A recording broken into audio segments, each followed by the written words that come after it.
This program is made possible by Mentalism Media and Correspondence Sciences, presented by Gastropod Enterprise.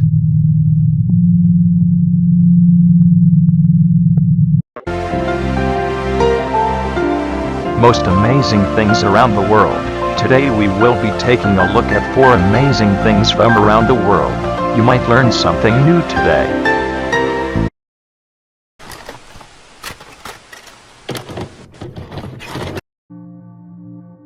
Deer. The members of the deer family are ruminants, having a 4-compartmented stomach, which allows the deer to feed very rapidly, chewing its food just enough to swallow it. This partially chewed food goes into the storage section of the stomach known as the rumen. Deer do not have a gallbladder on their livers. This allows them to eat vegetation that would kill domestic animals. Depending on the type and abundance of food, the deer can fill its stomach in about 1 or 2 hours. Human DNA. People have more in common with deep-sea worms than one might suspect. Over 500 million years ago, humans and certain worms shared a common ancestor. And people still share thousands of genes with the worms, said scientists who recently sequenced genomes from 2 marine worm species. Clearly, acorn worms look nothing like people. The worms have no limbs and breathe through slits in their guts, but they share approximately 14,000 genes with humans, scientists found, comprising about 70% of the human genome.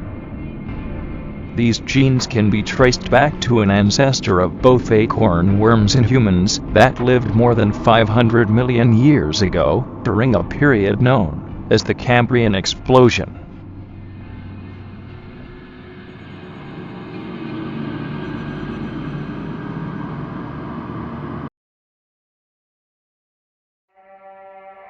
Goosebumps. Known by many names, experiencing goosebumps is a part of the human experience. Whether because of a cold wind or a startling surprise, every living person will have goosebumps at some point in life. Just as the living experience goosebumps, so do the bodies of dead people. In those who are alive, goosebumps are triggered by a reaction of the autonomic nervous system to external stimuli. But in the deceased, it's an internal chemical process caused by decomposition.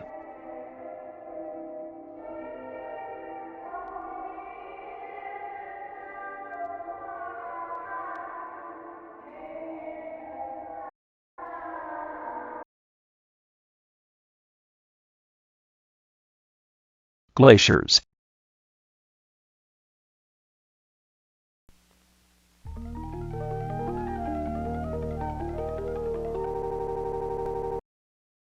Glaciers hold many secrets deep within.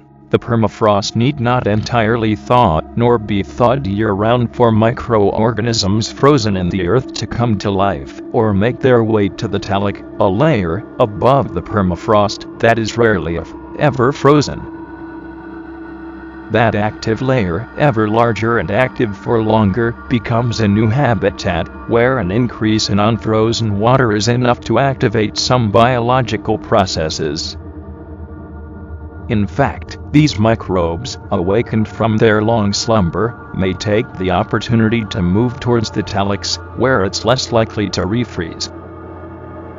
Once unfrozen, these permafrost microbes must find a host in order to survive, but they have a problem. There aren't many people who live in the area, and those that do, often indigenous villages, are not in frequent contact with outsiders, meaning the spread of infection would likely be limited. But with more and more researchers studying the Arctic, this greatly increases the chance of one of these supervirus to be released. Sun.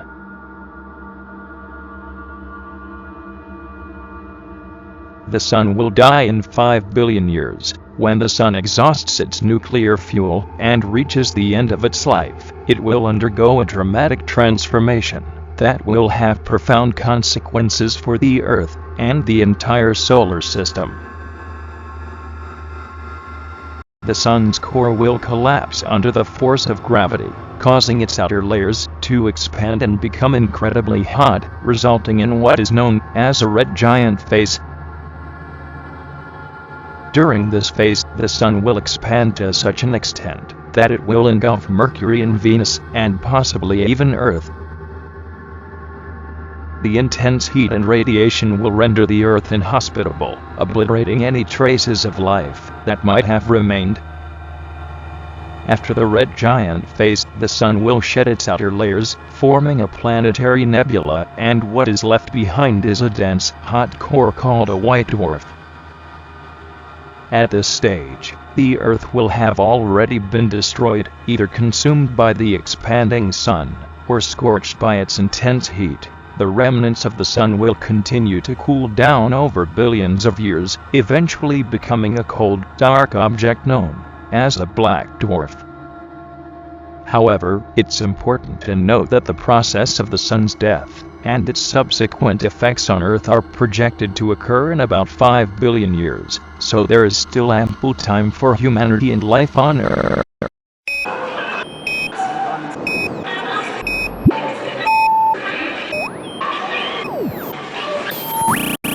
Snail Man. The existence of snail men, an abominable species of humanoid snails, is a terrifying revelation that has plunged the scientific community into a state of sheer horror. These grotesque creatures, with their twisted spiral shells and unsettling humanoid features, have emerged from the depths of darkness to encroach upon my very position. Their slow, deliberate movements slither with a bone-chilling determination, leaving a nauseating trail of oozing, iridescent slime behind.